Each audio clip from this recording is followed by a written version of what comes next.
Welcome to the fourth session of chapter Conservation of Plants and Animals of subject Science and Technology of class 8th. Endemic species.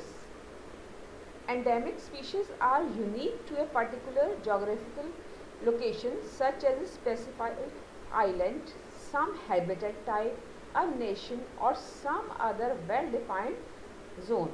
To be endemic to a place or area means found only in that part of world and nowhere else. Example, orange-breasted sunbird is endemic to Fynbos. Means it is found only in Fynbos vegetation type of southwestern South Africa. And long-tailed macaque is endemic to Western Ghats of southwest India. The extinction of endemic species has many causes. These include pollution and natural disaster. There are few human activities which are responsible for the extinction of endemic species, and we will study about them one by one. Number 1, loss of habitat. It occurs when an environment is altered so much that certain organisms can no longer survive there.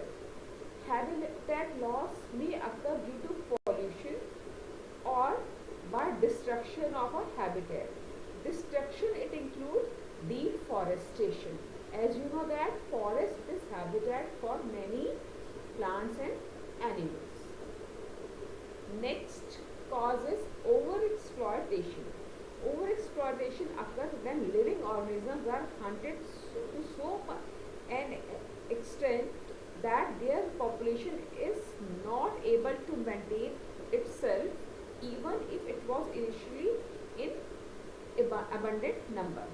For example, passenger pigeons, once numerous across North America, are hunted for food and now become extinct. Look at the picture of passenger pigeon. Next reason is introduced species.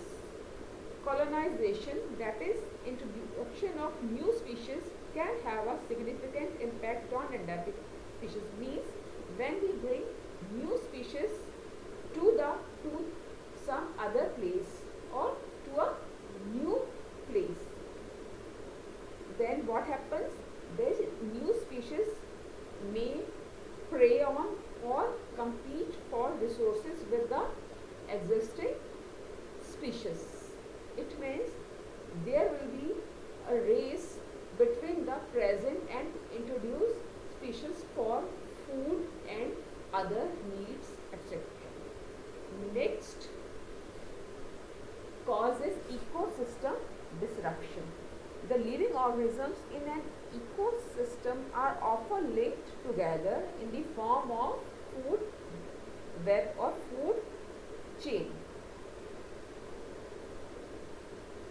like the pollination of plants by insect, bats and birds, or the shelter that plant provide for certain animals.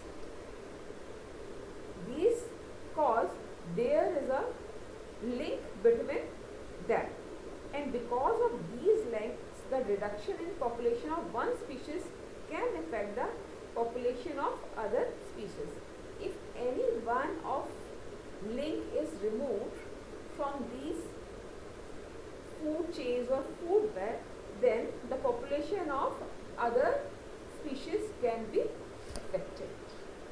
And to promote wildlife awareness, government has started many projects and programs. These projects not only help in preserving our natural heritage but also encourage ecosystem. These projects include Project Tiger, nature camps and jungle lodges.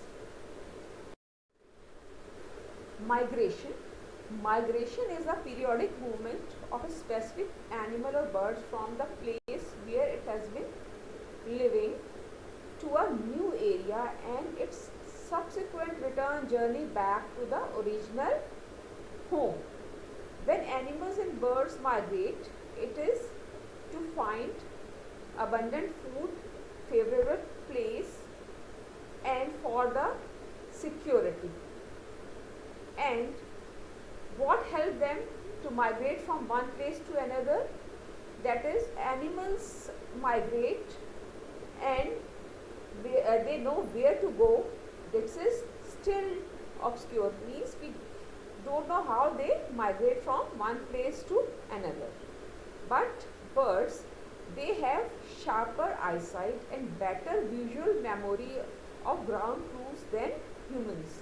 Means they have sharp eyesight, they can see on earth from very far heights. However, in long distance flight, they appear to navigate with the help of the position of sun and stars, and with the combination of reading the earth's magnetic field. Means they can also read the magnetic field and they know the direction of the earth. And this is achieved through an inbuilt magnetic compass, which is a tiny mass of tissue between the eye and the brain of bird. So this tissue which act as compass, they help these birds to find direction on their way. Now you know the consequences of deforestation. Now to protect biodiversity, what we have to do? We have to plant the trees which are cut earlier. So for this there is a process of growing trees that is called reforestation or afforestation. It is the process of restoring and recreating areas of forest that once existed but otherwise removed or destroyed. This practice is rapidly gaining momentum in order to promote conservation practices. It is, however, important to keep in mind that while selecting the plants for reforestation, one should be careful that these are the same species of plants that were there at that area earlier, because that area is suitable for growing that particular type of plants which were cut earlier. This promotes the rapid re-establishment of both flora and fauna in that deforested area. This helps to make it a forest again. Recycling of paper. This is another way to save trees. You know that paper is made from the wood. Paper recycling is the process of recovering paper and remaking it into new paper products. Paper suitable for recycling is called scrap paper. Today 90% of paper pulp is made from wood. Paper production accounts for about 35% of felled trees. Recycling of newsprint therefore saves a lot of wood. It has been estimated that recycling of even half of the bird paper would avoid the deforestation of 20 million acres of forest land. We all can contribute in this process. We should reduce wastage of paper and try to reuse paper whenever and wherever possible. Now it is assignment time. You have to write answers of these questions in your draft notebook. Question number 1. Define endemic species. Give example. Question number 2. Write reasons of extinction of endemic species.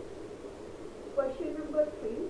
Define reforestation, recycling of paper and scrap paper. Question number 4. What factors should be kept in mind during selection of plants for reforestation?